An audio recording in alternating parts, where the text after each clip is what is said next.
Olá, sejam todos bem-vindos ao nosso podcast Entre Papéis. Hoje eu tenho a presença ilustre de uma convidada super especial, né? Mas antes de apresentar a nossa convidada, eu queria agradecer os nossos parceiros, né? As farmácias de JK, que são aqui de Santo Ângelo. As farmácias de JK estão situadas ali próximo ao terminal rodoviário, na esquina do Hospital da Unimed e em frente à emergência do Hospital Santo Ângelo. E também a Up Kids, que é uma clínica especializada em desenvolvimento infantil, que tem serviços como fisioterapia, fonoaudiologia e diversos outros, né? E também está localizada aqui em Santo Ângelo e em Santa Rosa. Muito obrigada aos nossos parceiros. E agora eu queria apresentar, então, a nossa convidada. Ela vai se apresentar melhor, né? Mas eu queria apresentar a Caroline Alegre, né? Ela é a mãe da Sara, que hoje está com 10 meses já, né? Eu conheci a Sara com 6 meses, agora já está com 10, o tempo passa muito rápido. A Sara, ia falar a Sara agora. A Carol, ela é médica, especializada em ginecologia e obstetrícia, né? Ajuda várias mulheres, mães, a se empoderarem com a sua saúde, a sua gestação. Tem uma repercussão bem importante também na internet, né? Atende aqui em Santo Ângelo. E queria te agradecer, Carol, por ter vindo aqui, disponibilizado o teu tempo, né? E muito obrigada por ter aceitado o nosso convite. Seja bem-vinda. Muito obrigada, eu que agradeço. Eu gosto muito desses momentos de conversa, né? Sim. Porque às vezes a gente tá na casa, tá andando no carro, e é nesses momentos que a gente escuta muitas vezes, né? E às vezes alguns insights, assim, que faz mudar até rotas da nossa vida, né? Exatamente, é um conteúdo de qualidade. E te desejo muito sucesso. Uma baita ideia aí. Obrigada, Carol. Muito obrigada. Carol, eu te acompanho um pouco no Instagram também, e eu vejo que tu traz vários assuntos pertinentes, assim, e é uma inspiração também pra gente trazer esse tipo de informação, né? Bem como tu disse, é informação que tá aí disponível e para as pessoas, né, assistirem e ouvirem quando quiser. Carol, mas então, queria conversar contigo, assim, do começo, como é que foi a tua trajetória? Agora há pouco tu estava me contando que não era teu objetivo ser obstetra, né, mas que acabou sendo. Então, conta pra nós um pouquinho, assim, de quem era a Carol criança, por que escolheu ser médica, por que entrou na área da ginecologia, enfim. Eu vim do interior do Rio Grande do Sul. Como é que nós estamos no interior do Rio Grande do Sul, eu vim mais do interior do Rio Grande do Sul ainda. Eu nasci em São Borja, na terra dos presidentes, mas a minha família toda está aqui e a minha vida toda foi lá. Então, a minha família era toda de professoras, minha mãe, minhas tias, minha avó. Então, eu cresci dentro da educação, né? Que legal. E para mim sempre foi algo muito natural, porque minha mãe nunca precisou me mandar estudar, porque eu tinha exemplo dentro de casa. A verdade foi essa. Foi no colégio. Numa prova de gastro não é, numa prova de ciências, que era sobre o sistema digestivo, eu pensei assim, quero ser médica, porque até então eu dizia assim que eu ia ser advogada, que eu ia ser juíza. Nossa! Meu pai é advogado, e daí eu olhava, achava legal, né, quando eu via ele estudar, assim, eu disse assim, não, eu vou ser juíza. Aí foi a partir daquela prova que como eu fui muito bem, eu pensei assim, nossa, quem sabe eu dou... Foi bem despretensioso, assim, sabe? Foi bem inocente, na verdade. Que idade tu tinha, Carol, nessa época? Ai, eu nem sei. Era o professor Cabeto, na época. É o nome do professor. Eu lembro do professor. Eu não sei se não foi na 4ª, na 5ª série. E aí, aquilo foi um pouco... Foi natural pra mim, assim. Só que não foi fácil essa caminhada toda, né? Sim. Quando eu cheguei no ensino médio, eu fui pra Santa Maria. Só que eu fui fazer farmácia, passei em farmácia pelo PES no FSM. E ainda no tempo do PES, né? Porque hoje não tem mais. Né? Nem sei. Mas aí eu fui pra lá, porque na minha cabeça eu ia passar em medicina. E eu pensei, eu vou pra lá, porque daí se eu for pra lá, daí a mãe vai... Se eu passar, a mãe vai mandar pra Santa Maria. Lá tem cursinho, eu vou estudar, dar um jeito, eu vou passar. Não foi tão fácil quanto eu imaginei. Difícil, né? Essa caminhada é difícil. E eu fazia... Aí eu fiz farmácia... Aí eu fiz um ano de cursinho, aí eu não passei. Eu estudava muito, assim. Muito. Eu tenho ainda algumas pessoas que têm contato comigo daquela época, né? O meu marido hoje já estava comigo desde aquela época. Nós estamos juntos há 15 anos. Nossa. E acompanhou toda essa trajetória. Então, nesse tempo de cursinho e tudo mais, eu não passei. Eu estudava 18 horas por dia. Nossa. Eu estudava muito. Eu lembro que um dia a mãe chegou de surpresa. E eu tava com uma estase, assim. A perna chegava a estar vermelha, de tanto tempo estar sentada estudando. E foi algo que, naquela época, pra mim, foi um horror eu não ter passado. Eu estudava muito, né? Eu acreditava naquela época que tudo que eu teria de mérito seria por um esforço gigantesco. E, na verdade, eu entendi que Deus estava moldando a minha vida pra hoje. Hoje eu consigo olhar pra trás e eu entendi, porque, na verdade, é na dor que a gente encontra uma graça muito grande, a verdade é essa. Porque Deus está dizendo assim, agora chega, as coisas não são do teu jeito, as coisas são do meu jeito. Então, daquele jeito, não deu, né? E aí, eu voltei a fazer farmácia. Aí, nisso, eu entrei para fazer estágio num laboratório, que é o LAMIC, que tem lá no UFSM ainda, com análise de micotoxinas. Eu comecei a gostar daquele ambiente, assim, e pensei que era de farmácia veterinária. Meu marido é veterinário, pra fazer a faculdade na época. E eu pensei assim, eu vou fazer veterinária. E eu já estava fazendo farmácia, estava um tempão fazendo farmácia. Só que já tinha passado o vestibular, enfim. E eu ia fazer veterinária. Passei para veterinária no UFSM, troquei de curso. Nossa. Aí, quando eu fui fazer para veterinária, aí eu passei em medicina. Nossa, olha só como é a vida, né? Aí eu fui para a Federal do Rio Grande, fiz minha medicina, fiz minha formação, e daí, a partir de Rio Grande, eu me formei em Rio Grande. E lá, assim, eu tive a parte da obstetrícia lá, a gineco-obstetrícia, ela é forte, né? Muito forte. Então, lá é uma cidade de Porto. Então, é corrido, assim, tem um público muito grande, né? E lá foi no meu estágio final, a minha faculdade inteira, eu fui pra cirurgia geral, né? Gostava muito da cirurgia vascular e tudo mais. Mas chegou no meu estágio mesmo ali no internato, que a gente chama, né? Aí teve um caso de uma mãe. Eu nunca vou me esquecer. Eu falo bastante, né? Tá ótimo, eu nunca adoro vou me isso. esquecer. Era uma professora maravilhosa que eu tinha, meu Deus, maravilhosa, né? A professora Karen Carlotto. Era um plantão dela. E nós lá, aluna, olhando, né? Chegou uma mãe num estado muito grave, assim, enfim, foi feito... Ela era gestante? Sim, ela era gestante, a mulher. E eu tenho uns lápis, assim, eu lembro de uma emergência muito grande, uma cirurgia muito grande. E aí nasceu, né, a nenê, a mãe ficou bem, mas é uma situação muito grave mesmo. E eu disse, meu Deus... Na obstetrícia não é uma vida, é 2 vidas. 2 vidas. E a partir daí, eu fui me encaminhando para isso. E aí fui fazer gineco, enfim. E estamos aqui hoje. Ai, mas que legal! Muito legal. E faz quanto tempo disso que tu terminou a residência agora? Não faz muito. Eu terminei a residência, olha como... Porque dá muito tempo de estudo entre se formar em medicina e fazer 9 residência. Anos. É muito tempo, né? 9 anos fora o restante, né? Porque... Depois ainda que tu faz a residência, tu continua estudando, né? Sim. Então, eu me formei em 2019, 2022. É muito tempo dedicado, né? Sim. A aprender.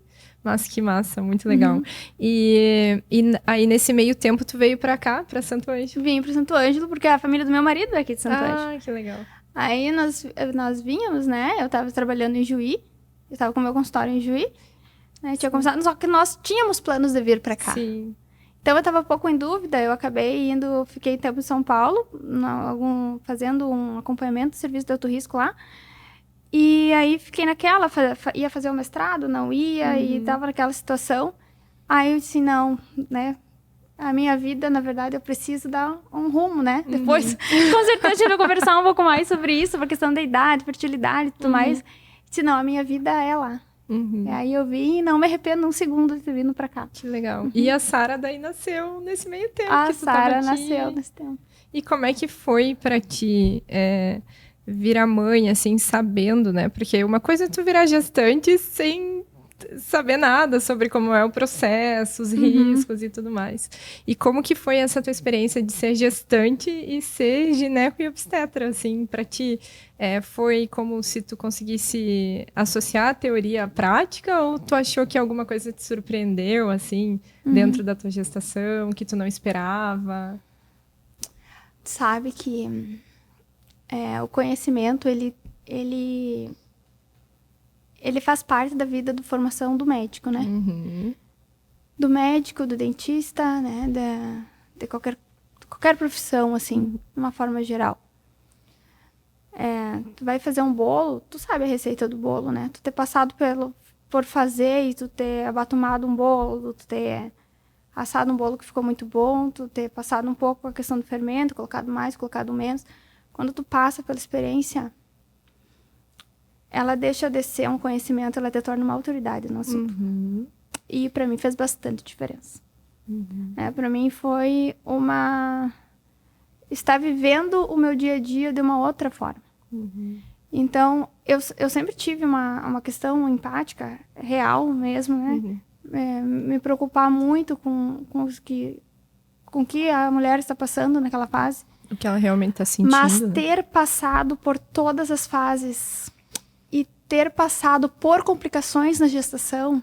Ah, olha só. E ter passado por situações antes de engravidar me fizeram uma médica diferente do que eu era. Sim. De uma forma substancial. Mudou completamente também o jeito de abordar as condutas. Eu lembro que a Sara tinha nascido, a Sara estava do meu lado no quarto e eu estava no celular anotando coisas que eu iria mudar no meu pré-natal. Meu Deus do céu. Tu gosta de trabalhar um pouco, né, Carol? É que pra mim não é trabalho, eu não sei te explicar. Como a gente tava conversando, né? Sim. É um propósito, na verdade, né? Isso. Eu gosto muito, né? Só realizar, eu digo que é a melhor especialidade que tem, porque... Até eu te perguntei, né, Carol, sobre a rotina, porque me parece, assim, olhando de fora, todo mundo, né, que tem uma visão de fora, que a rotina do obstetra, ele é muito corrida, né? Você tem que estar preparada para um parto a qualquer momento, uma intercorrência a qualquer momento. As mães, principalmente as mães de primeira viagem, devem te solicitar muito, né? Por exemplo, assim, posso comer um sushi? Tive um sangramento, o que eu faço? Né? Isso é comum, eu passei por isso também, né? Então, eu acredito que a tua rotina deva ser, talvez, corrida ou muito solicitada. Como é que funciona isso? Como é que... Eu não sei se eu tô acostumada ou se... tudo na vida nossa é planejamento. Né? Então, eu me planejei em engravidar. Né? Ter a Sara hoje foi um sonho para mim muito tempo. Então, eu me preparei 6 meses para engravidar. O que eu faço no consultório para meus pacientes, eu passei por isso. Então, quando eu digo para uma gestante minha, olha, tu pode fazer isso, tu não pode fazer isso, por isso, por aquilo, eu sei o quanto é difícil a renúncia.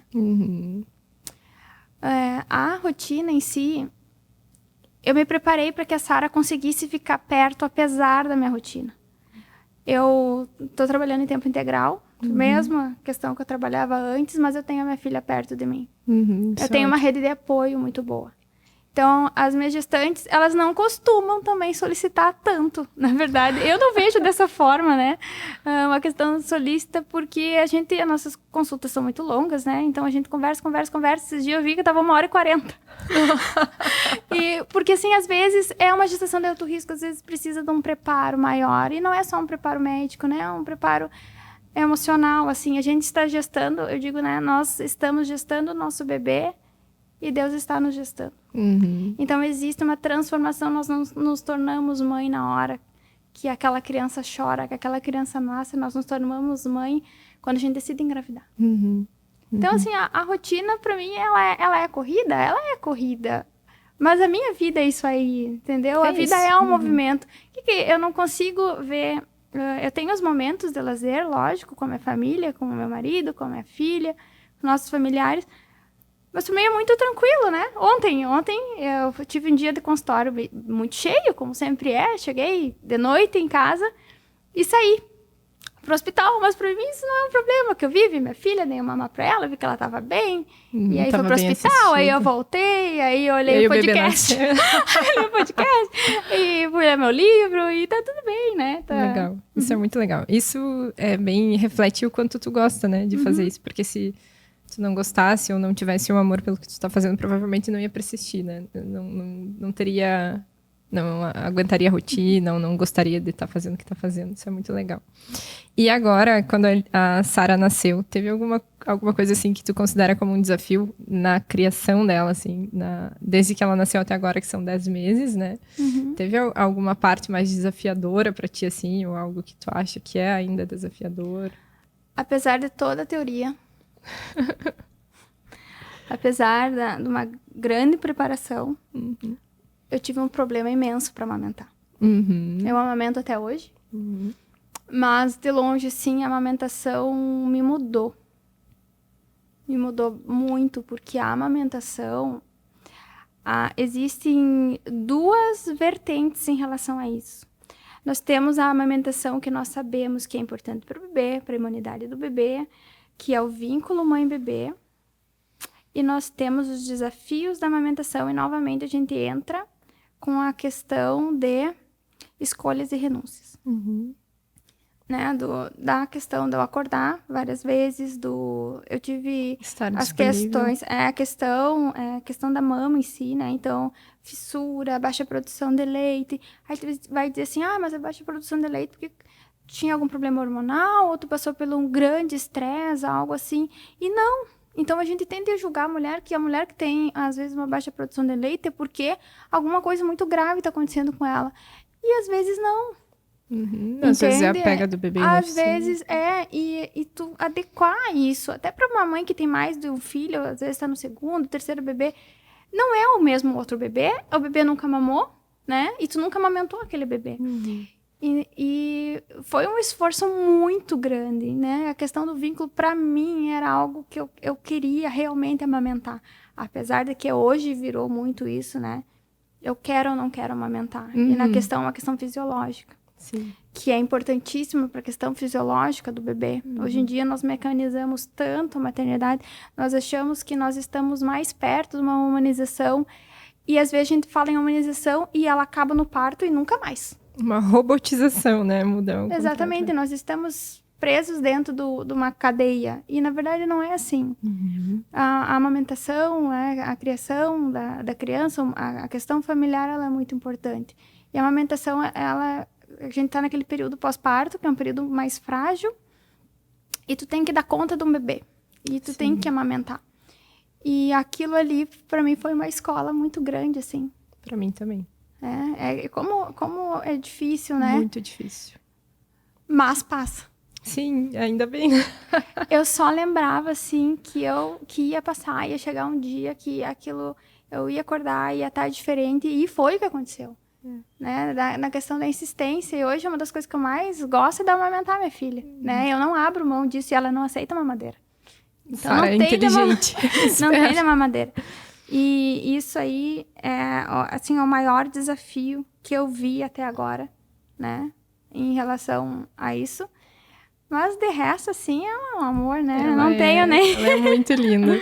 Mas tu sabe que pra mim a amamentação foi extremamente difícil também. Eu tinha amamentação no início livre demanda, assim. Uhum. E até comentei no episódio que a gente teve com a Karina Sasso aqui, que eu descobri o que era a amamentação exclusiva, porque tu pensa, amamentação exclusiva. Não, é exclusiva, tipo, tu tá ali disponível 24 horas para aquele bebê, independente se for de dia ou de noite, né? E fora o desconforto inicial que a gente tem, né? Então, tu sair de uma zona de conforto e entrar numa zona de desconforto é complicado, né? Mas vale muito a pena, né? Ver elas crescendo saudáveis. Vale muito assim, a pena. Vale muito a pena. Bom, Carol, e aí agora eu queria entrar um pouco contigo, assim, mais na tua área mesmo de atuação, né? Claro que eu vou trazendo coisas pessoais, assim, que eu também passei por isso, né, na gestação. Mas acho que um assunto, assim, bem pertinente e que as pessoas muito provavelmente vêm conversar contigo, as gestantes, né? Que é sobre via de parto, sobre se preparar para o parto. Porque a minha preocupação, e olha só que engraçado, né? Porque depois que passa o parto, parece que era a coisa menos importante Mas, assim, eu tinha uma preocupação real de como que eu ia fazer para escolher, se eu queria uma via ou outra. Na minha cabecinha eu ia ter tudo sob controle. Na verdade, a gente vê que não tem nada sob controle, né? Que não somos nós que decidimos, muitas vezes, como as coisas vão acontecer. Mas de que forma as pessoas, as mulheres, elas podem estar bem informadas quanto às vias de parto, para garantir a própria segurança delas, né? De saber identificar se alguma coisa dentro do pré-natal pode estar errado, direcionando elas para um caminho que elas não queriam seguir, enfim, para te falar um pouquinho sobre isso. Sabe, gurias, assim, quando a gente pensa numa gestação, a gente tem que pensar que o parto, ele faz parte de um processo. Então, no momento em que eu penso só no momento parto, no momento nascimento, seja a via de qual for, seja por via cirúrgica ou seja por via de parto vaginal mesmo, eu estou negligenciando o principal, que é o pré-natal. A mulher se prepara para um parto desde a pré-concepção. Por que eu estou falando isso? Eu vou dar um exemplo só, que tu vai conseguir relacionar um pouco melhor assim. Quando a mulher engravida, uma das questões nossas hoje, 2025 falando, é que o nosso pré-natal, infelizmente, a obstetrícia ela não consegue acompanhar, parece, no meu ponto de vista, tá? A medicina geral. Porque é muito difícil testar coisas em gestantes, tá? Então, a gente tem essa questão da segurança. Próprios dos medicamentos, tudo. Existe, na história da medicina, nos Estados Unidos, lá antes da Primeira Guerra, lá antes da Guerra Fria, enfim, o governo americano, ele acabou, né, prestando atenção numa mulher que tinha filhos saudáveis. Ela era uma mãe, dona de casa, que ela criou esses filhos muito bem. E ela fez um folhetim explicando, né, as coisas que as gestantes, uma mulher que estava grávida poderia ou não fazer. E virou, assim, uma diretriz. Né, isso, né, e não era coisas médicas ainda, né? Com o tempo isso foi incorporado, aí entrou a questão das condutas médicas, aí entrou outras questões. Mas a questão, o que ela comia, né? O que é bom comer, que a gestante deve fazer exercício físico. Então, são coisas que a gente faz hoje. Só que como que está hoje, né? A mulher hoje, ela tem uma carreira. Nós estamos engravidando cada vez mais tarde. E nós estamos sobre um estresse muito maior. Então, nós temos uma alimentação muito difícil, muitas vezes, por escolha. Então, assim, no momento que eu chego para uma gestante, e agora voltando até naquela parte que tu falou, eu digo assim, olha, não é para ficar consumindo doce na gestação. Doce em excesso de gestação não é. Em excesso mais que uma vez na semana é um excesso. E ela não entende isso, ela está fazendo uma escolha. Né? Principalmente quando passa acima das 36 semanas, a gente sabe que o consumo exagerado de carboidrato vai atrapalhar no parto. Então, nessa questão nutricional, na questão do exercício físico, não adianta ficar pensando no parto e eu não fazer nada aqui para trás. Uma mulher que ela quer engravidar, que não foi avaliado os nutrientes dela, numa pandemia que nós estamos vivendo de deficiência de fator nutricional, porque tu ter um peso, ou até muitas vezes o excesso de peso, ele nos mostra muitas vezes que essa mulher tem uma deficiência nutricional, porque acaba competindo com os nutrientes que iriam ser necessários para a absorção dessas vitaminas. Eu vou ter um bebê que já está sendo gerado num ambiente que ele é inflamatório. Pode dizer, mas agora é moda. Sim, é moda, mas é porque as coisas estão acontecendo. Não é tudo que inflama, mas muita coisa sim. Assim como uma mulher bebê na gestação não é adequado, ver uma mulher comendo porcaria toda hora, vira no TikTok, é super visualização e às vezes os desejos de comer isso, comer aquilo. Gente, isso é normalizado e isso aí tu tá gerando um bebê. né? Não é só a genética a questão importante, a gente tem toda uma epigenética por trás. Então, aqui, usando a questão, por exemplo, do ferro, que infelizmente tem mulheres que não têm nem a dosagem de ferritina na gestação, não consigo entender como, mas isso existe. Mas, por exemplo, o ferro é um dos nutrientes mais importantes, inclusive para o neurodesenvolvimento do bebê. A gente sabe que alguns tipos de transtorno, a gente sabe que tem, claro, né, a questão genética, mas nós temos uma epigenética, que é aquilo que molda essa genética, né? Uma epigenética que, se ela não for cuidada, eu posso ter uma questão importante, né, para a vida futura desse bebê. Então, uma mãe com uma ferritina, por exemplo, ela já engravida, infelizmente, com uma diminuição de ferritina, de ferro, né? Lá na frente, no final, no 3º trimestre, esse bebê vai consumir uma boa parte desse ferro, né? Aí a mãe vai para o parto e após ela consegue recuperar esse ferro, né? Mas o ferro que esse bebê ganha é o ferro que veio da mãe. Então, se a mãe não tem nem para ela... Imagina para a criança. Imagina para a criança. E imagina para uma mãe que vai no trabalho de parto e sangra muito. Como que vai ser esse pós-parto? E como que vai ser realmente, como que essa mulher vai estar estruturada? Então, por exemplo, a questão do ferro é um exemplo mínimo que eu dei. Tem todo o resto. Tem a piridoxina, tem a questão da metilação, tem a questão, né, do ômega 3, DH, principalmente, extremamente importante.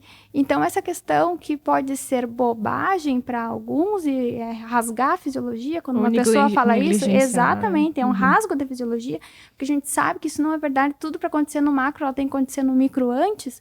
Quando a gente olha isso, a gente consegue entender que o parto é uma coisa natural. A gente sabe que esse bebê vai nascer.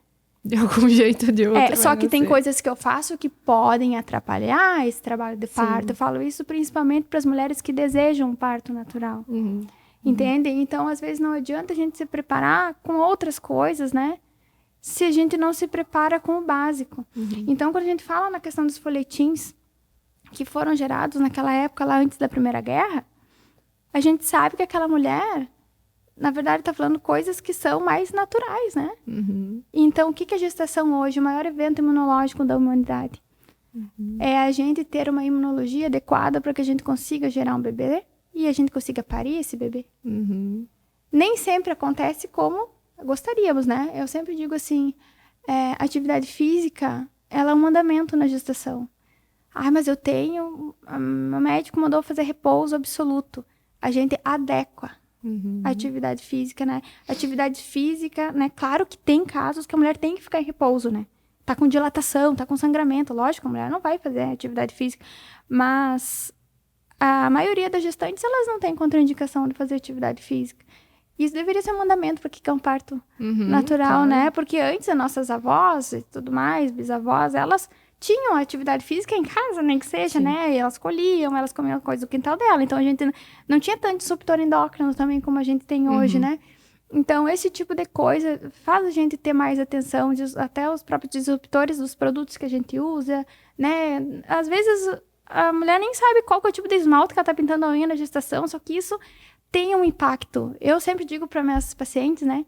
E assim, tu presta bem atenção se tu vai querer fazer pré-natal comigo, eu sou terrível, Você é terrível. Eu fico em cima. Eu fui pintar minha unha quando tava grávida, eu já tava com 14 semanas.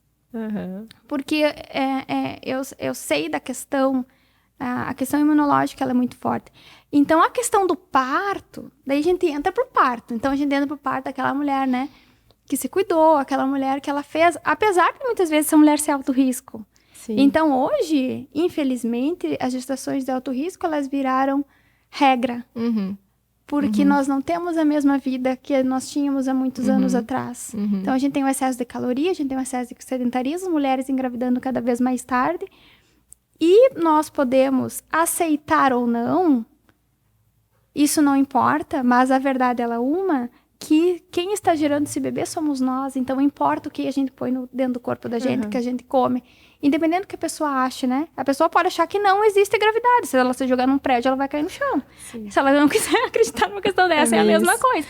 Só que daí, quando a gente entra na questão do parto, a gente diz assim, estou preparada? Estou preparada como? A questão emocional, ela conta bastante.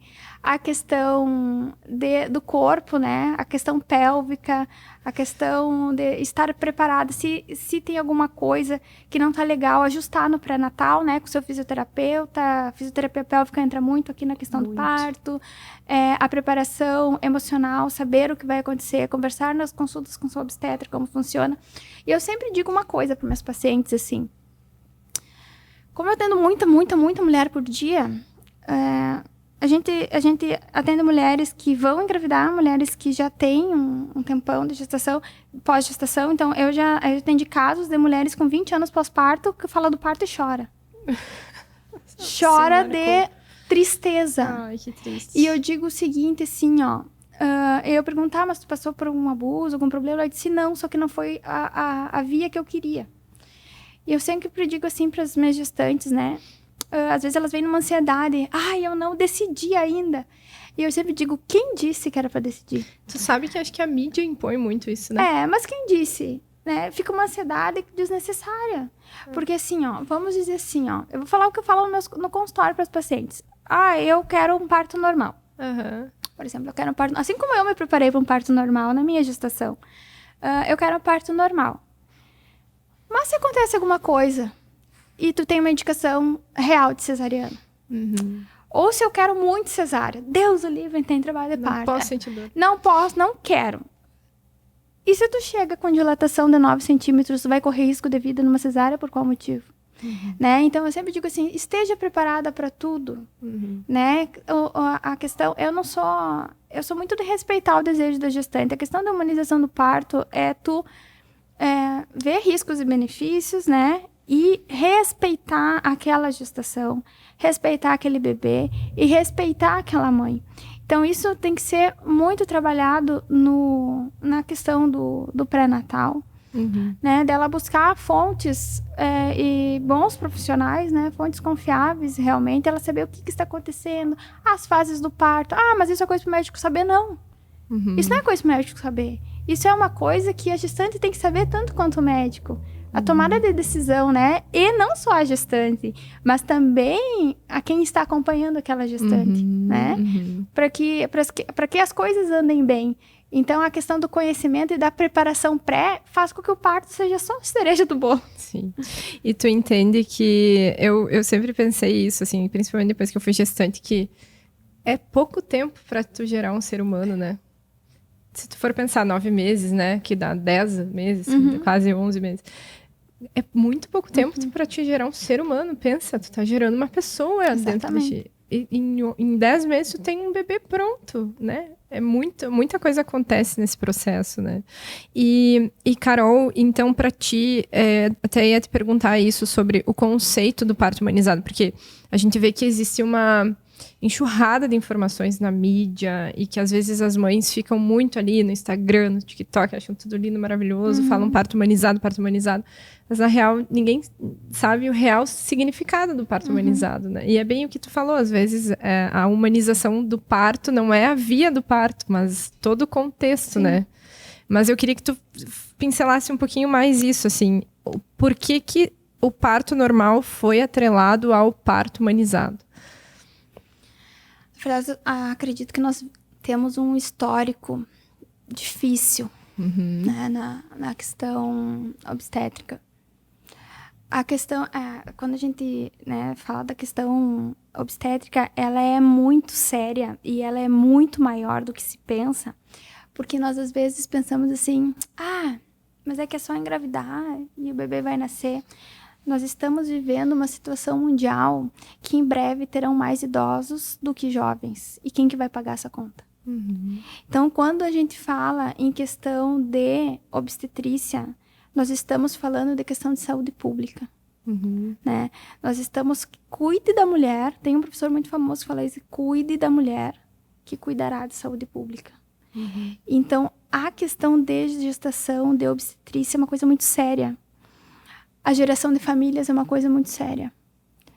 Porque a questão familiar, a base de uma família é uma base estrutural do ser humano. Ela estrutura a sociedade e ela dita culturas. Então, no momento que eu tenho um ataque contra a formação familiar, eu tenho um ataque contra a geração de bebês, que eu tenho um ataque em cima do binômio mãe-bebê. Eu tenho algo muito mais profundo e sério acontecendo, muito além do que só um parto. Então, nós temos um histórico muito ruim, né? Em partes da história mundial.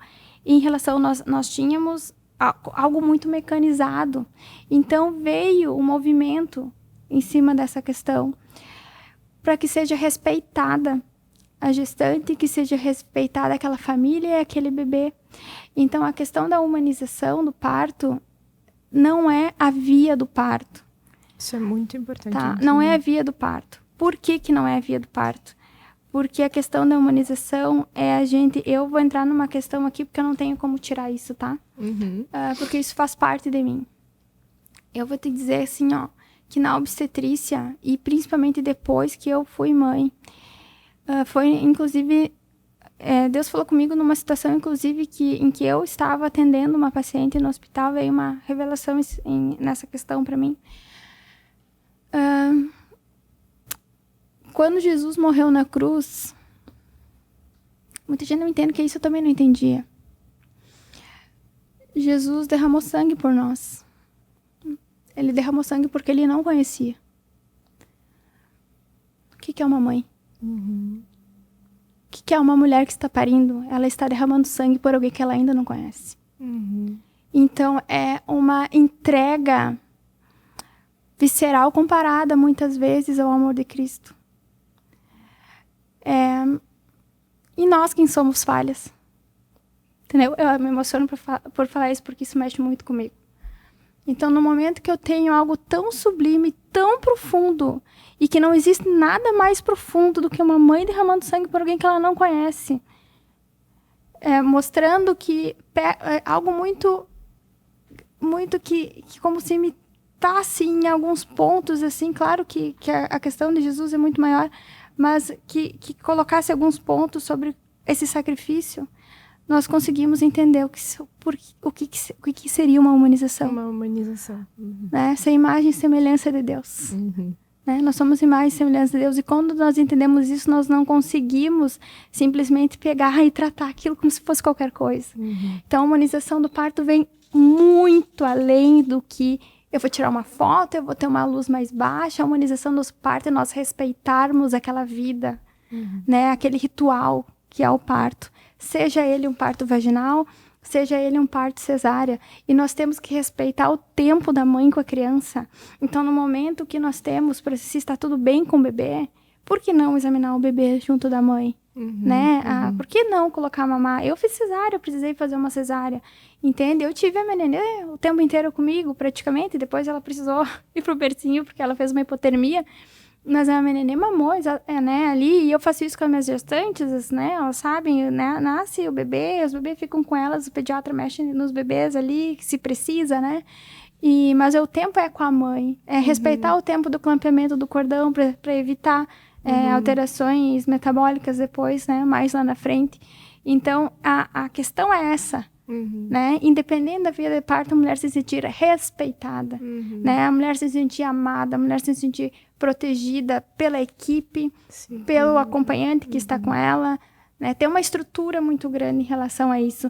Isso é humanização de parto. Então, tu não pensa de uma forma mecânica. No momento em que tu pensa em que essa criança foi gerada dentro do ventre da mãe dela, pelo um propósito maior, assim como eu fui gerada, assim como tu foi gerada, Jéssica, a gente não consegue pensar em nada hostil.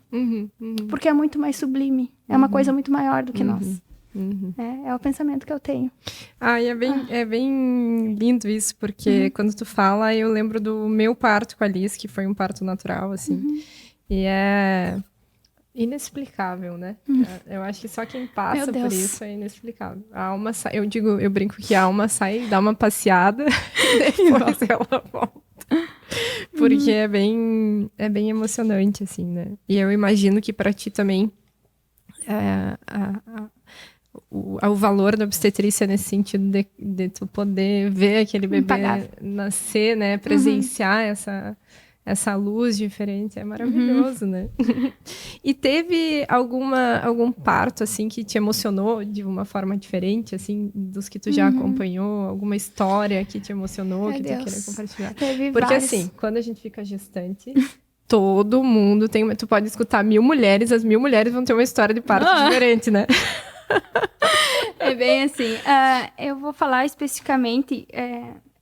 eu tenho uma muito especial, que eu vou contar depois. Mas eu vou contar numa história eu vou falar um pouco das mulheres que estão tentando engravidar. Eu acho bonito também. Tu sabe, gurias, que eu digo assim, ó, que Deus me moldou total, assim. Porque a gente tem tende a ter uma certa prepotência para algumas coisas, assim, eu reconheço isso nessa ocasião da minha vida. Me preparei muito tempo para engravidar, então, assim, tudo que vocês imaginam que poderia ter sido feito, eu fiz. Porque eu pensava assim, eu vou fazer, porque eu quero ver como é que é. Então, eu vou fazer tudo. Então, eu fiz uma boa preparação para engravidar, né? Eu usava DIU na ocasião, daí eu me preparei, eu retirei o DIU, eu fiz tudo que era para fazer. E eu não engravidei quando eu achei que eu ia engravidar. Então, hoje eu entendo, assim, ó. A aflição das mães. Só que eu digo assim, Deus me moldou, né? Porque eu soube que eu tava grávida. Eu tô contando essa história pra te contar outra, né? Eu soube que eu tava grávida, não foi para um exame. E não tinha atrasado minha menstruação, né? Olha só. Por isso que o nome da minha filha é Sara. Né? Eu fui avisada que eu ia ter a Sara. Que legal. E através de um livro que eu ganhei. E eu pedi uma resposta para Deus. Eu pedi assim, Deus, eu quero ter uma experiência contigo. O Senhor me deu a felicidade de acompanhar tantos gestantes. Então, se não for para mim, se não for da tua vontade, tira esse sonho do meu coração. Que eu vou continuar fazendo o meu trabalho. E eu vou dar um jeito de me realizar na vida, assim. E aí eu abri um livro, eu sentei, era um domingo, eu tinha chorado. Sentei na frente da televisão.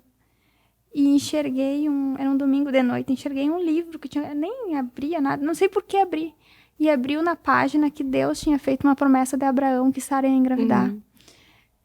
E eu pensei, foi tão certeiro aquilo, eu disse assim, não. Ou eu tô grávida, ou eu vou. Só que eu tava tão triste, porque eu só tava sentindo os sintomas de TPM de novo, né? E eu, na segunda, isso foi no domingo, segunda eu resolvi fazer, eu disse assim, mas não vem minha menstruação ainda? Então eu vou... fui pro consultório. Tinha um teste, assim, que eu tenho no consultório. E disse assim, vou fazer. Aí eu fiz e deu um risquinho só. Aí a Vitória entrou no consultório pra falar comigo e eu botei no bolso. Eu fiquei com medo que ela visse. A Vitória, minha secretária. Aí ela saiu. Quando eu fui chamar outra paciente, eu tirei do bolso pra botar no lixo. Tinha 2 risquinhos. Eu pensei, será que isso aqui é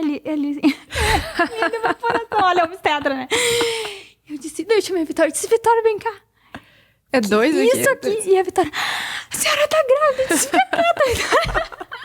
Né? Mas isso me fez entender algumas coisas, né? Essa questão da vontade que a gente tem. Eu tive uma paciente que ela estava nessa questão de não conseguir engravidar. Ela já tinha 40 anos. E ela tinha ido para fertilização já. E ela não conseguiu nenhum embrião saudável. Ela tinha um histórico, né? Foi feita uma cirurgia no colo do útero dela. Ela tinha um histórico de mioma. Ela, sabe aquela mulher que faz de tudo? Ela já tem um histórico de muitos anos, algo muito ruim. E ela engravidou naturalmente de uma menina perfeita. Que legal. A Giovana é linda. Que legal. Né?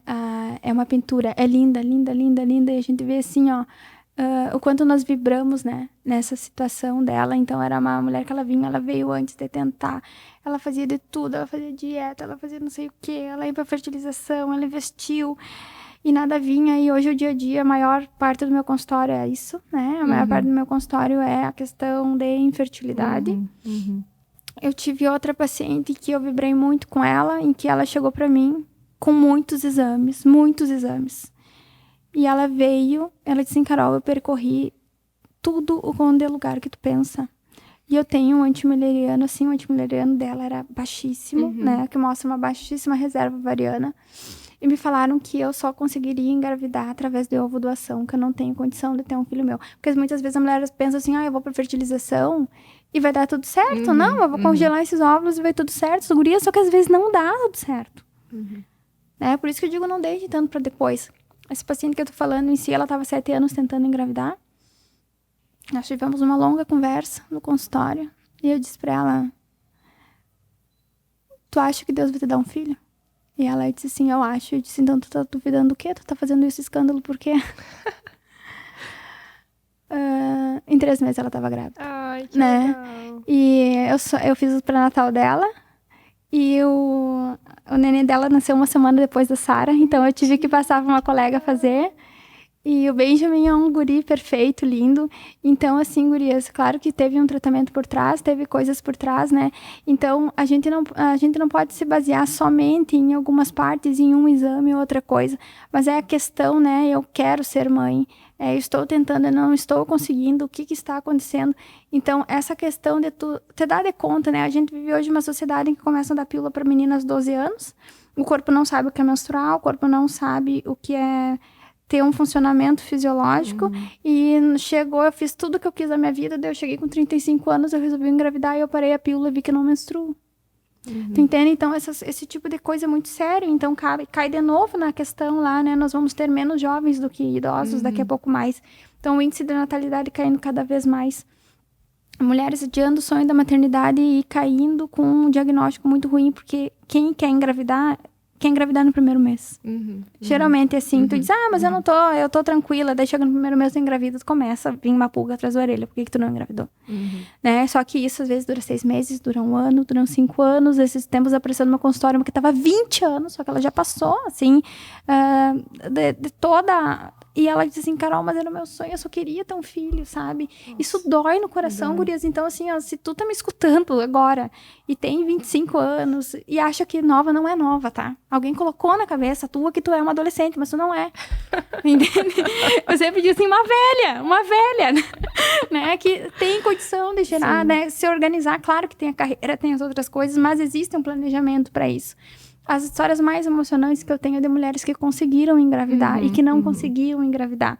Tenho histórias de parto? Tenho. Tenho uma em específico muito grande que entra nessa questão da fertilidade também. É uma paciente que ela começou a ser uma paciente logo que eu vim pra cá, pra Santo Ângelo. Ela tinha uma cesárea anterior e ela queria engravidar de novo e tinha um sonho de ter um parto normal. Aí nós fizemos toda a suplementação, organizamos ela engravidou. Eu tava bem no início da minha gestação também, se não me engano.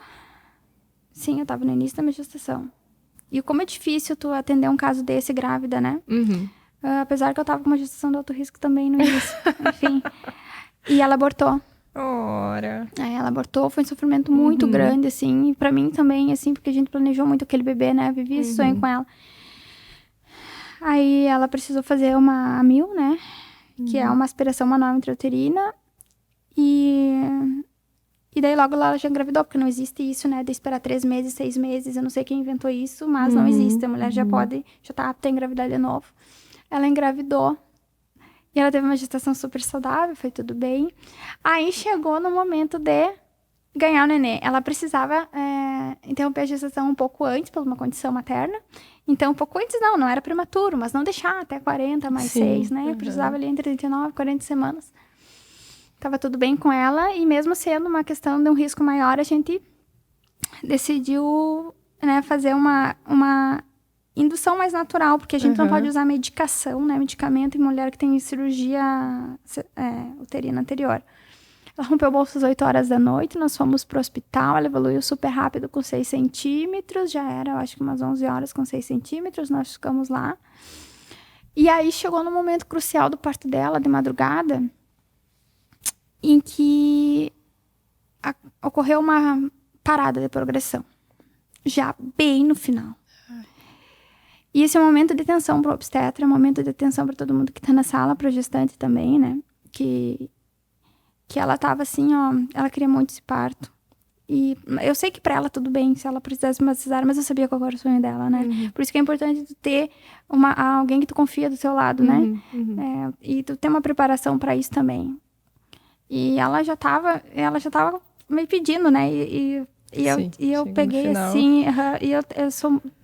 Cara, eu não... Por isso que eu falo, porque eu não consigo não falar, porque é minha vida isso aí, né?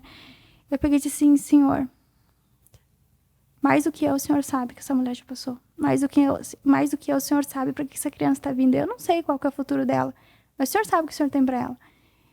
Então, se o Senhor puder me dar um sinal, realmente eu tenho que levar ela. Eu tô aqui esperando. Aí todo mundo me olhando, o pediatra me olhando, as gurias me olhando, tipo, tu não vai levar... E eu olhava para ela e eu lembrava da mulher que eu tinha feito pré-natal. Eu baixei minha cabeça assim, era 4h, isso aí. E eu dizia pro pediatra, eu vou dar mais 15 minutos. Só mais 15 minutinhos. E daí, e claro, a gente fica na questão da questão do bebê, né? A gente tem que Monitorando cuidar, o bebê, né? tudo, claro. Porque assim, ó, o parto, a gente só sabe na hora. Ninguém consegue prever as coisas antes, né? E eu sabia, e era aquela função, e eu orava assim, eu pedia assim, Deus. Aí quando eu disse assim, Deus, só me dá um sinal. Gurias, por Deus, ela tava um tempão naquela posição e coisa.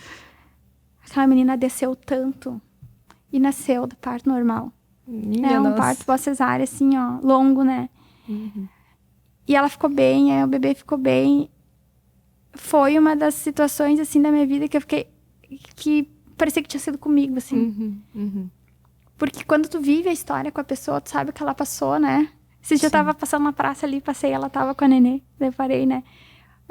Isso aí traz uma satisfação muito grande, né?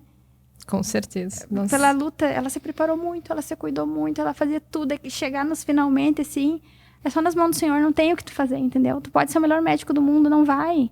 Porque tem coisa que é a natureza da pessoa que precisa, então a gente tem que escutar, claro, né? Se precisasse, eu ia levar ela para uma cesárea, é muito mais arriscado, né? Levar para uma cesárea do que ela ter tido parto normal, não queria, porque parto normal, não é um parto cheio de intervenção, né? Sim. E ela ter tido o parto que ela queria, isso aí, assim, é algo que me marcou e com certeza eu vou lembrar pro resto da vida. Sim, são situações muito legais. E a importância de tu confiar no profissional que tá contigo, isso é o mais importante, assim, né? Desde o início, no pré-natal tu já sabe se tu confia ou não, se tu tem um quezinho de desconfiança, é porque o relacionamento não vai evoluir, né? E é muito importante, relação médico-paciente, é um casamento, né? Principalmente na obstetrícia, né? Que chega na hora ali que tu tá mais vulnerável, a pessoa tem que te dar suporte.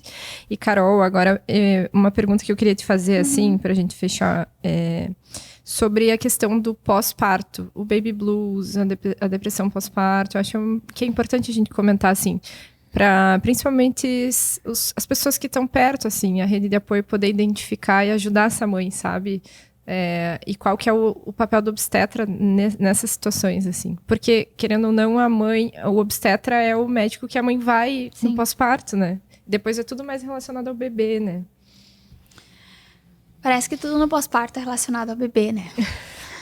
Existem algumas coisas, né, gurias, assim, falando não só como médica, assim, falando com mulher mesmo, né? Que acontece assim, né? Quando a gente tá grávida, né, Jéssica? Parece que tá todo mundo... focado no bebê. Ai, a tua barriga, por que isso? Daí é tudo maravilhoso, né? A família, papapá. Quando nasce o bebê, todo mundo quer saber do bebê. Eu vim visitar o bebê, eu vim não sei o quê. Mesmo, né? Ai, mas tu não tem leite, tu não tem muito leite. Ai, mas tu vai... Mas... até que tu tá voltando com teu peso já tá quase normal. Esse tipo de comentário. Tá quase normal. A gente não quer esse tipo de comentário. A gente não quer o comentário nem que tu tá quase normal, nem tu tá muito gorda, não tu tá muito magra. A gente não quer saber. E a questão do baby blues, às vezes, não é hormônio, né? A questão é que a gente fala de baby blues e depressão pós-parto. Mas, às vezes, é inconveniência. Né? Isso. Às vezes, é aquela pessoa maravilhosa que estava do teu lado, né? Um marido, enfim, que daí o bebê nasce e aquela pessoa maravilhosa, às vezes, já não tá do jeito que tu achava, que tu criou na tua cabeça, né? Porque tudo que a gente se frustra com alguém foi uma coisa que tu criou na tua cabeça, né? Então, às vezes, o casal não se preparou para esse puerpério também, né? A questão, né, da mulher entender, assim, tem muita coisa, um bebê demanda muita coisa. Então, tu fica naquela, né? Eu sempre digo assim, por que a atividade física é tão importante? A gente tem estudos mostrando que reduzem até 70% da depressão pós-parto. Nossa. E a atividade física na gestação é muito importante, ela é mandatória, ela não é uma opção. por causa disso. Então, assim, ó, tu tem o teu corpo mais rápido, apesar da gente não querer a opinião dos outros, a gente se preocupa com isso quando a gente olha no espelho. A gente quer entender onde é que a gente tá. A gente fica pensando, será que eu vou conseguir voltar pro trabalho? Será que eu vou me demitir? Será que eu vou conseguir manter minha empresa? Será que eu vou conseguir manter minhas coisas? Eu tenho um bebê, será que meu relacionamento vai voltar a ser alguma coisa? Será que um dia eu vou conseguir sentar com meu marido pra jantar? Será que... Quem sou eu no meio disso aí? Então, muitas vezes, não é uma questão hormonal. Às vezes, é uma questão de identidade nova. É onde eu estou, né? E quando a gente vê isso, aí a gente tem a questão do baby blues, que são naqueles primeiros dias ali, né? Que é aquela tristeza, uma fragilidade emocional, porque eu tenho uma mulher que passou por um trabalho de parto, passou por uma cirurgia. Então, eu tenho uma questão de recuperação. Né? Qualquer um que faz uma cirurgia, qualquer um que passa por um processo, né, médico em si, precisa de um repouso. A última coisa que a mãe faz é um repouso, né? E a questão do bebê. O bebê às vezes não dorme, é difícil de mamar.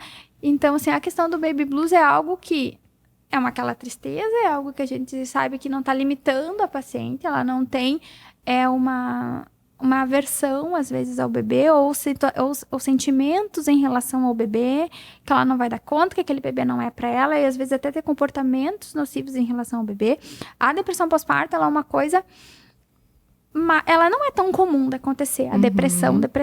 Mas, quando a gente nota a depressão, que é aquela mulher que ela tá com pensamentos em relação ao bebê, que são nocivos, não para fazer, não somente, algumas, né, assim, não a questão de ter algo nocivo pro bebê, mas deixar que não vai dar conta, querer rejeitar, né, o bebê, ou ela tem uma tristeza profunda que ela não consegue sair dali, ela precisa de acompanhamento profissional, ela precisa de acompanhamento psiquiátrico, ela precisa do acompanhamento do psicólogo, fazer terapia, ela precisa de uma comunhão com Deus, ela precisa ter o obstetra do lado dela, né, porque assim, ó, o obstetra, ele não tá vinculado àquela hora de consulta, né? Então, geralmente, é nós que nos damos de conta primeiro, e principalmente aquela paciente que já tem um histórico. Então, assim, ó, tem momentos da vida, por exemplo, tem momentos da vida que eles são chave na vida da mulher, que é um momento pós-parto e um momento pós-menopausa, porque os dois têm alterações hormonais importantes. Então, geralmente, quem teve depressão pós-parto vai ter na menopausa. Olha só, o sinal de alerta, né? E quem teve depressão antes do pós-parto, ela tende a ter no pós-parto. Então, nas pacientes que já tem esse histórico, eu já começo o tratamento antes dessa mulher ter o bebê, né? E, claro, com o seu psiquiatra e tudo mais. Mas a questão de nós prestarmos atenção na depressão pós-parto. Mas o iceberg que tem no baby blues, né? A questão de dinâmica familiar, de questão de trabalho, isso aí é muito importante. Então, não é só o baby blues, né? A gente não pode dizer assim, né? Principalmente os maridos, assim, mas é que tá assim por causa dos hormônios. Na verdade, não é só os hormônios, né? Tem toda uma questão por trás, né? Então, por isso que o planejamento, ele é uma coisa muito importante. Mas eu engravidei sem planejar, e agora que eu vou fazer? Tem tempo para se planejar em relação a isso aí, né? E ter alguém com quem contar. É importantíssimo ter alguém com quem contar, alguém com mais experiência, não contar por contar, falar por falar, mas por alguém que tu sabe que vai interceder pela tua vida, né? Vai estar ali por você. Que vai estar ali, que tem experiência, que já passou pela experiência que tu tá tendo. Não necessariamente que teve um baby blues ou que teve uma depressão, mas alguém que já passou, né? Que já viveu aquilo, seja ela ou com outras pessoas, para te orientar, porque muitas vezes a gente, né, a mulher, assim, sai do eixo, assim. E eu diria até que essa rede de apoio que tá próxima da mãe, para cuidar da mãe, contribui até para a decorrência da amamentação, Sim, assim, muito. sabe? Porque é muito difícil para uma mãe conseguir amamentar, tendo que ficar acordada para segurar o bebê para rotar, não ter alguém para oferecer um copo d'água, para olhar para aquela mulher para ela poder tomar um banho, né? E às vezes tem que limpar a casa, cozinhar, se preocupar com a alimentação, então é bem difícil, né? Isso é bem importante. Eu digo, né? Eu só consegui amamentar, por Deus, assim, ó, por causa do meu marido. Eu também. Porque, nossa, isso foi fundamental. Eu acredito que eu não ia conseguir, sozinha. foi fundamental, né? Ia, me ajudava, colocava. O cansaço bate, chega uma hora que o cansaço bate. Absurdamente. Energia, então, assim, até alguém, né? Se não tem um marido, ter uma mãe, ter uma irmã, uma amiga, né? Que te ajude, isso aí é fundamental. Te ajuda, isso aí. Carol, passou voando o tempo. Eu acho que eu podia ficar aqui conversando contigo muito, muito mais, mas assim, passou muito rápido mesmo, tá? E agora, para finalizar, eu queria que tu deixasse uma mensagem aí para as pessoas que estão nos ouvindo, nos escutando, assim, uma mensagem para acolher, para inspirar e também deixar os teus contatos para quem quer te achar, quem quer te acompanhar, tá bom? Tá bom. Sabe, gurias, o dia a dia do meu consultório, ele é basicamente mulheres que estão tentando engravidar e não conseguem. Mulheres jovens. Não tenham medo da maternidade. Às vezes, o que eu escuto mais é assim, eu não estou pronta. E eu digo, não, tu não está pronta. Nunca vai estar. Vai estar pronta. Mas eu não tenho desejo profundo, eu tenho um pouco, mas às vezes eu não sei se é isso que eu quero. O azeite precisa de muita prensa. O bom azeite, ele precisa de muita prensa. E a maternidade, ela vem para nos prensar. Nós não podemos estar presos aos prazeres desse mundo. Nós precisamos entender o motivo pelo qual nós fomos gerados no ventre das nossas mães. E muitas vezes, quando a gente não sabe quem a gente é, a gente tem uma falha de identidade e nós não devemos terceirizar isso, nós devemos achar essa identidade. Ter um passado difícil, familiar, uma rejeição, um abandono, não é sinônimo que tu vai ter uma família ruim, uma família destruída. Eu passei por isso. Então, eu vejo que quando eu construí a minha identidade, eu descobri quem eu era em Deus, o que eu estava fazendo, qual que era o meu propósito e para onde eu vou, eu comecei a entender que eu tinha que formar minha filha não para o mundo, mas para o reino dos céus. Quando eu entendi isso, tudo se encaixou na minha vida. Então, não deixem para depois. Não pensem que, mas eu não consigo ficar sem a pílula, porque eu paro a pílula, menstruo, aí eu volto para a pílula. Olhe o que é. Muitas vezes é algo que está te prendendo, a tua saúde te prendendo ali, e tu não vai conseguir viver uma das maiores realizações da vida de uma mulher, que é a maternidade. Não é fácil. A gente não está dizendo que é fácil, mas é recompensador. É recompensador de uma maneira absurda, porque a gente se doa para uma outra pessoa que provavelmente vai ser melhor que a gente. Né? Vai cumprir um propósito muito maior que a gente, vai conseguir transformar esse mundo. Não sejamos pessoas que pensem no próprio umbigo, porque pensar no próprio umbigo é ruim. Uma árvore, ela não dá frutos para ela, né? A árvore dá frutos para alguém comer. Um rio, ele não tem água para ele, ele tem a água para alguém beber. E que nós sejamos fontes também, né? Que nós sejamos árvores frutíferas, e a árvore, ela se conhece pelos frutos. Então, tudo que tu for fazer, né? Tudo que tu for pensar em fazer, as pessoas que tu for ter contato, veja os frutos que essa pessoa dá, né? O que acontece na vida dela. Veja os frutos que tu está tendo na tua vida e os frutos que tu gostaria de dar. Porque eu tenho certeza absoluta que a maternidade, ela muda uma mulher. Não que todas devem ser mãe, né? Isso aí é uma opinião de cada pessoa e uma escolha de cada pessoa, né? Não estou aqui dizendo que todas as mulheres têm que ser mãe, porque tem mulheres que não têm isso como propósito da vida delas e também não foram, né? Não tem. Mas se existe essa vontade dentro do teu coração, não adia. Não adia, porque lá na frente pode se machucar, né? Então vamos dar frutos quanto antes a gente puder. Isso aí. Adorei. Muito bom. E, Carol, onde as pessoas podem te encontrar? No meu consultório. Acho que vai todo mundo querer uma consulta contigo. Agora eu já tô querendo agendar já. Agenda para 2027, pessoal. Meu consultório é ali do lado do Ikigai. Acho que todo mundo conhece, né? Ele perto da padaria Santo Ângelo, na Marechal. Nas redes sociais, @Caroline Alegre. Alegre é sobrenome, não é grito de guerra, tá, gurias? Não é nada. É meu sobrenome mesmo, doutora Caroline Alegre. E no consultório, Joia. Né? E ali na rede social eu vejo que tu fica muito próxima das pessoas também, né? Faz caixinhas e tem muita informação de qualidade lá. Carol, te agradeço demais por ter vindo. Agradeço. Nossa, assim, é real, assim, é muito bom conversar contigo. A gente sente o teu propósito, a forma como tu explica as coisas faz com que a gente consiga entender e ver que é muito além da própria medicina ou da mecanização das coisas, né? Que tem muita coisa por trás, né, disso, a fé, e, enfim, te agradeço demais. Eu que agradeço, é maravilhoso. Pessoal, estamos chegando ao final do nosso episódio do Entre Papéis. Se você gostou desse conteúdo, por favor, comente, curta lá no nosso canal, se inscreve. Isso vai nos ajudar a entregar para mais pessoas esse conteúdo incrível e também trazer pessoas maravilhosas aqui para vocês poderem nos ver e assistir. Muito obrigada, um beijo e até a próxima.